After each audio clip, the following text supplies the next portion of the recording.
tomorrow is a big day for Zambia. Yes, it is. It's the first time ever Zambia or the courts of Zambia are hearing or making a judgment on this matter. So, and we saw a number of posts on your Facebook page where you explained which court called TV's attention. What will people, or what should people expect tomorrow on the 10th of December 2024? Well, thank you so much. Yes, tomorrow is an extremely important day for all of us, for Zambia. And I think it is important to start by saying that there can be only one of the two options as the outcome of tomorrow's court case, which involves the former president, Edgar Lungu. It's the determination as to whether he's eligible to stand or ineligible to stand. Now, to speak in better Zambian English, whether he's going to be allowed to stand in 2026 or he's not going to be allowed to stand by the Constitution, not by an individual, but by the Constitution. So it will be a very, very important day because there has been so much expectation and people are looking forward to that for various reasons. And so we are standing solidly behind the Constitution, the judges, and the Zambian people, that whatever happens tomorrow must be in the interest of the greater good of all Zambians. This should never be about an individual. Individuals come and go, but the law remains with us. I must also make it clear that whatever judgment that the court is going to make tomorrow becomes a precedent and it becomes part of law. It could actually alter the way that this provision of former presidents or somebody who has been president once or twice is going to be handled moving forward. So it's an important declaration. Now, let me be clear that none of us really knows what the outcome of this case is going to be. And therefore, it is important for us as leaders to appeal to all of us, everybody, that please let us put the country first. There are these political and partisan emotions that we want it to go this way or that way, and if it doesn't go our way, we are going to create chaos. I think that there's not a single individual in this country that is worth the destruction of the entire country. For one person, we are not going to destroy the country or burn down the courts of law. So I think every Zambian must only pray that the judges do a good job by trusting that they are going to make good judgment that is going to be fair and is going to represent the actual situation that has been taken to court. So it should not be personal. Secondly, I would like to urge the Zambian people to push for peace during and after the ruling. You remember, this is not the first time that Zambia is facing a situation that could affect the peace and the stability of the country. I've been in few meetings in my short life of where great leaders of our country had to make difficult decisions. I remember the time that Dr. Kenneth Kaunda was stopped from running for an election in 1996 after the parentage clause was inserted into our constitution. I remember how UNIP were ready to go on the streets and create mayhem and just destroy everything along the way. But I was privileged to be in the meeting where Dr. Kaunda told them, I'm just one man. This country has taken us many years to build. I'm not worth the destruction of my country. I could not have spent my life building this country just to burn it because I am not allowed to stand in the next election. So I'll just pull out.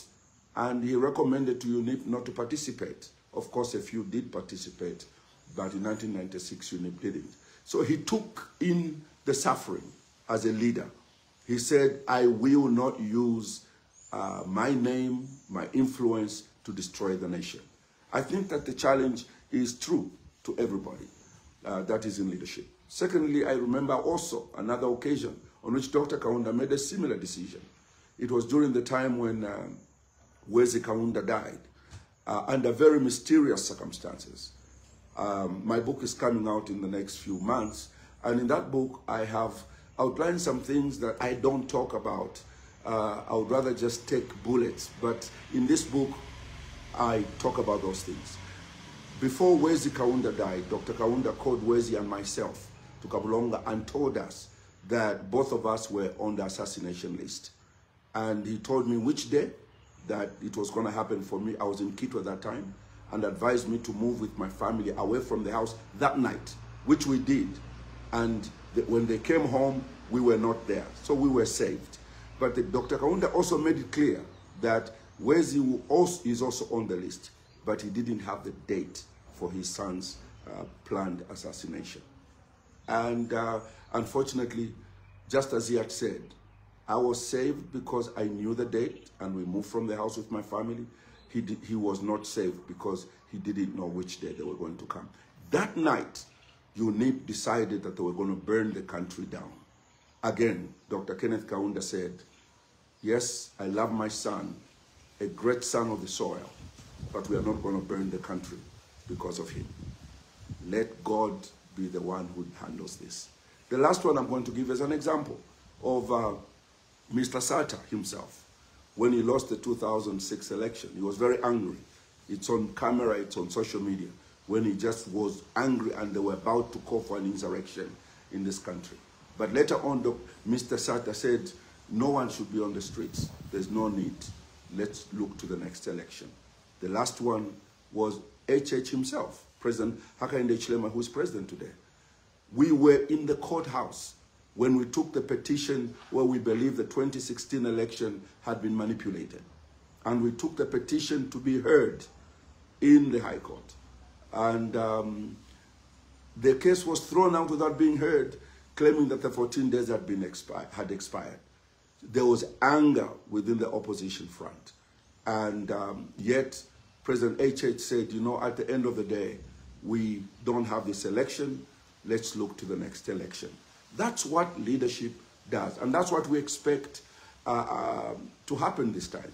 I'm not saying that this election is going to go against President ECL. But I'm saying whichever way it goes. If it goes against him, we would like that leadership in him that his forerunners demonstrated by saying, Zambia first, me second. And I think that we can see that from him. And that is going to keep the country together. If he wins the case, I think anybody else who's been pushing for him to lose the case must understand that justice has been served. You may not agree with it, but justice has been served. And that's why we have the judicial system, and we have given them the powers to make such determination on our behalf. Thank you so much. That's so insightful. Yeah. Unless it plays your concluding remarks, anything that you would like to add, because I really wanted an advice from you to the former president, which you've done. Yeah, I think our advice today, as we go into this election, is to just re-emphasize the point that we made on our Facebook page when people were very anxious that, you know, the 2021 election could be nullified because of whatever decision would come out of this case. There's basically no relationship there. And I tried to make it clear there, outside the reasons I gave. They were saying, no, Dr. Mumba, don't use the football analogy. This is legal stuff. No, no. The law hinges on natural justice.